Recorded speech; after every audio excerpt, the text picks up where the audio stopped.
नमस्कार, मैं हरी। आप देख रहे हैं डिजिटल न्यूज झारखंड। आइए जानते हैं झारखंड के प्रमुख खबरों के बारे में। इससे पहले से छोटी सी निवेदन कि अगर आप चैनल में नए हैं तो चैनल को सब्सक्राइब अवश्य कर लें ताकि झारखंड की हर छोटी बड़ी खबर आप तक पहुंचा सकें। महागठबंधन की सरकार बनी तो पुरानी पेंशन होगी लागू। देवघर में सीएम चंपई सोरेन ने बीजेपी पर साधा निशाना।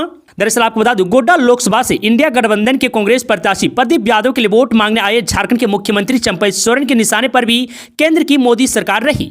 आपको बता दूं, उन्होंने कहा कि देश को जनता को गुमराह करके भाजपा ने सत्ता हासिल की। 2014 में महंगाई को लेकर हाय तौबा मचाया। तब गैस 450 रुपये सिलेंडर था, फिर भी भाजपा को महंगा लग रहा था। पिछले 10 सालों में भाजपा सत्ता में रही, लेकिन महंगाई व बेरोजगार की बात नहीं कही, नौकरी देने की बात नहीं कही। 2014 के सारे वादे जुमला साबित हुआ, अच्छे दिन नहीं आए। तो मुख्यमंत्री ने कहा कि मुट्ठी भर पूंजीपतियों को, तो वहीं दूसरी ओर मुख्यमंत्री ने कहा कि मुट्ठी भर पूंजीपतियों के लिए मोदी सरकार काम कर रही है। लोकतांत्रिक देश में पूंजीपतियों को बढ़ाने के लिए उनकी राजनीति है। भाजपा ने ठेकेदारी प्रथा को बढ़ाया, मजदूरों को रोजगार नहीं दिया और युवाओं को नौकरी नहीं दी। चंद पूंजीपतियों को देश का मालिक बनाने का काम मोदी सरकार कर रही है। तो वहीं चंपई सोरेन ने कहा कि इस बार महागठबंधन की सरकार बनी तो नौकरी भी मिलेगी, पुरानी पेंशन भी लागू होगा, वैकेंसी निकलेगी, युवाओं को रोजगार मिलेगा, महिलाओं के खाते में पैसा जाएगा। गृह मंत्री अमित शाह ने झारखंड में लॉ लैंड व फॉरेस्ट जिहाद का मुद्दा उठाया। बोले घुसपैठ ना रुकी तो बहुत ही दिक्कत हो जाएगी। दरअसल आपको बता दें, केंद्रीय गृह मंत्री अमित शाह ने शुक्रवार को झारखंड के जामताड़ा में एक चुनावी रैली को संबोधित किया, जिसमें उन्होंने लोगों से भाजपा प्रत्याशी सीता सोरेन को विजयी बनाने की अपील करते हुए पीएम नरेंद्र मोदी को तीसरी बार प्रधानमंत्री बनाने के लिए कहा गया है।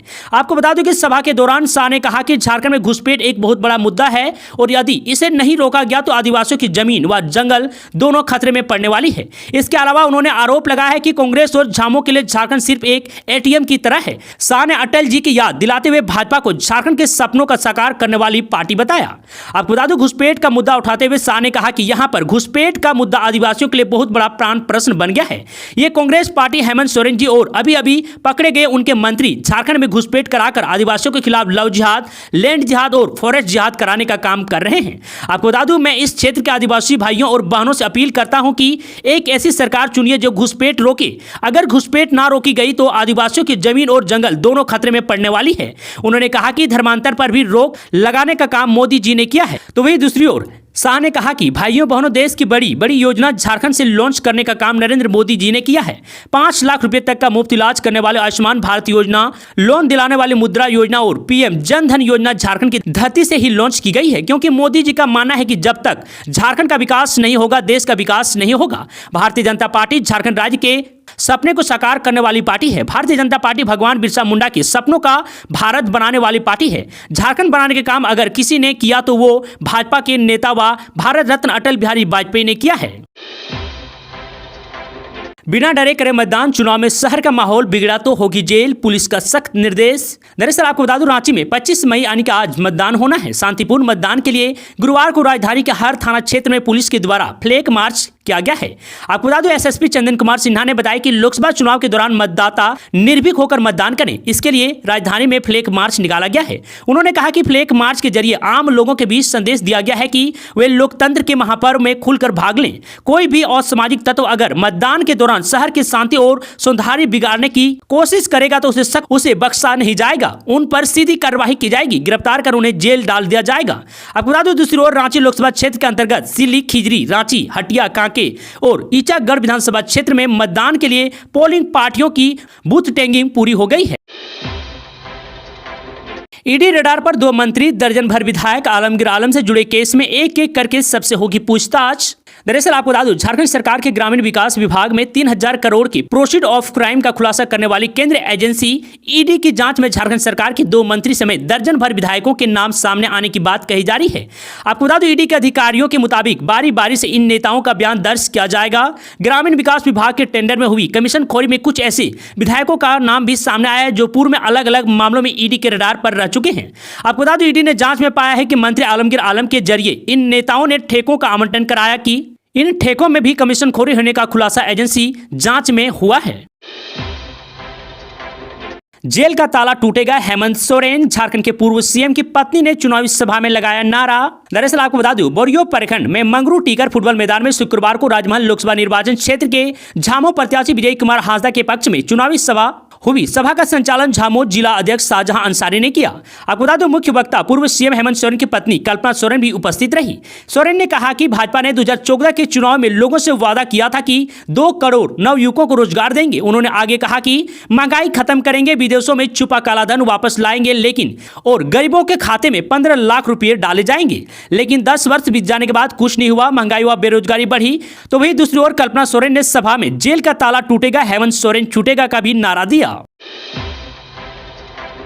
रांची 24 मई को ईडी दफ्तर नहीं पहुंचे आईएएस मनीष रंजन, लेटर लिखकर मांगी अगली तारीख। दरअसल आपको बता, टेंडर कमीशन मामले में आईएएस मनीष रंजन को 24 मई को पूछताछ के लिए ईडी ऑफिस बुलाया गया था, लेकिन मनीष रंजन ने एक सरकारी कर्मचारी से चिट्ठी भिजवाकर दूसरी तारीख मांगी है। आपको बता दो, ईडी को जो दस्तावेज मिले हैं उसमें एम का जिक्र है। ईडी को शक है कि तत्कालीन ग्रामीण विकास विभाग के सचिव और वर्तमान में भवन निर्माण विभाग के सचिव मनीष रंजन हो सकते हैं। आपको बता दो, मनीष रंजन ग्रामीण विकास विभाग के सचिव के पद पर रहे हैं।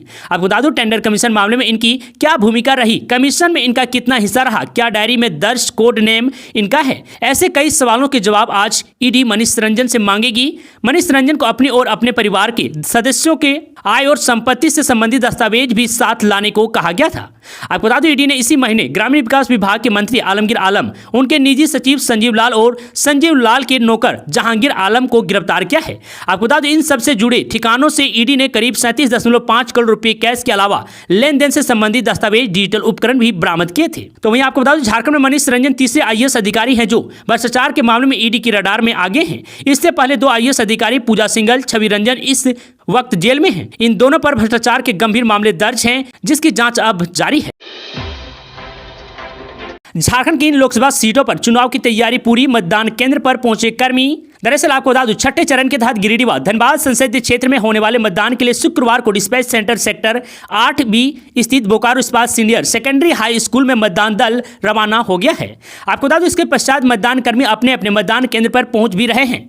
आपको बता दूं, डिस्पैच सेंटर पर उपायुक्त विजय जाघव व उप विकास आयुक्त संदीप कुमार की निगरानी में मतदान कर्मियों को वीवीपैट के साथ CUBU के साथ उन्हें उपयोग के सारे सामान देकर भेजा गया है। विदित हो कि बोकारो से जिले के सभी 1581 मतदान केंद्रों के लिए 1581 दल रवाना किया गया है। पूरे जिले के 14,87,863 मतदान अपने मताधिकार का प्रयोग करेंगे। इसमें पुरुष मतदाता 7,68,337, महिला मतदाता 7,16,839, अन्य मतदाता 34 एवं सेवा मतदाता 2,613 शामिल है। आपको बता दो, जिले में 827 मतदान केंद्र में 1581 बूथ संचालित होंगे। वहीं चुनाव के सफल संचालन को लेकर 25 zonal magistrate, 204 sector magistrate, 237 micro observer नियुक्त किया गया है। जिले में 7 यूनिक मतदान केंद्र, 8 PWS मतदान केंद्र, 8 युवा मैनेज्ड मतदान केंद्र एवं 23 महिला द्वारा संचालित मतदान केंद्र एवं 37 पर्दा नसी मतदान केंद्र बनाया गया है।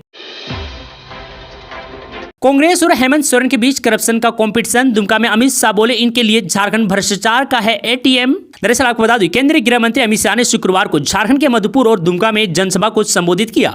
मधुपुर में जनसभा को संबोधित करते हुए उन्होंने कहा कि जो अपने बेटे बेटी और भतीजों के लिए काम करता हो वह गोड्डा के गरीब आदिवासियों, पिछड़े वर्ग और दलितों का कल्याण कर सकता है। आपका कल्याण सिर्फ प्रधानमंत्री नरेंद्र मोदी कर सकते हैं, क्योंकि 140 करोड़ भारतीय ही नरेंद्र मोदी का परिवार है। आपको बता दूं, उन्होंने कहा कि कांग्रेस पार्टी के नेता मणिशंकर अय्यर हमें डरा रहे हैं कि पाकिस्तान के पास एटम बम है, उससे POK मत मांगो। आज बाबा की भूमि से कह रहा हूं कि राहुल बाबा, हम भाजपा वाले हैं, हम एटम बम से नहीं डरते हैं। POK भारत का है, रहेगा और हम इसे वापस लेकर रहेंगे।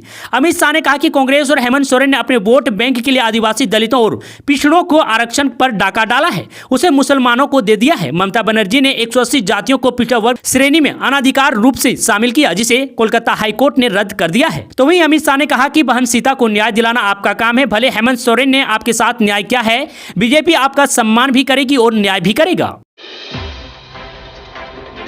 इस दिन झारखंड आएंगे राहुल गांधी, पहली बार दिग्गज नेताओं की गैर मौजूदगी में मंच करेंगे साझा। दरअसल आपको बता दूं, राजनीतिक इतिहास में पहली बार ऐसा होने जा रहा है कि जेल में बंद ग्रामीण विकास मंत्री आलमगीर आलम की गैर मौजूदगी में कांग्रेस के बड़े नेता आगमन श्रीकुंड गुमानी में होने जा रहा है, यह चर्चा का विषय बन गया है। दरअसल 28 मई को राहुल गांधी का संभावित कार्यक्रम श्रीकुंड हाई स्कूल मैदान में निर्धारित है। इंडिया गठबंधन के दृष्टिकोण से देखें तो राहुल गांधी पहली बार राजनीतिक दिग्गज आलमगीर आलम व पूर्व मुख्यमंत्री हेमंत सोरेन की अनुपस्थिति में मंच साझा करेंगे। आपको बता दें कि श्रीकुंड हाई स्कूल मैदान में आयोजित राहुल गांधी के कार्यक्रम में गोड्डा लोकसभा क्षेत्र से कांग्रेस प्रत्याशी प्रदीप यादव, दुमका लोकसभा क्षेत्र से झामुमो उम्मीदवार नलिन सोरेन तथा राजमहल लोकसभा क्षेत्र से झामू उम्मीदवार विजय हांसदा के मंच पर मौजूद रहने की संभावना है। बता दें राज्य के कई मंत्री व प्रदेश स्तरीय नेताओं का भी जमवाड़ा लगने की संभावना है, लेकिन गुमानी इलाके में अपनी मजबूत पेट रखने वाले आलमगीर आलम व पूर्व मुख्यमंत्री हेमंत सोरेन की गैर मौजूदगी सभी को खलेगी।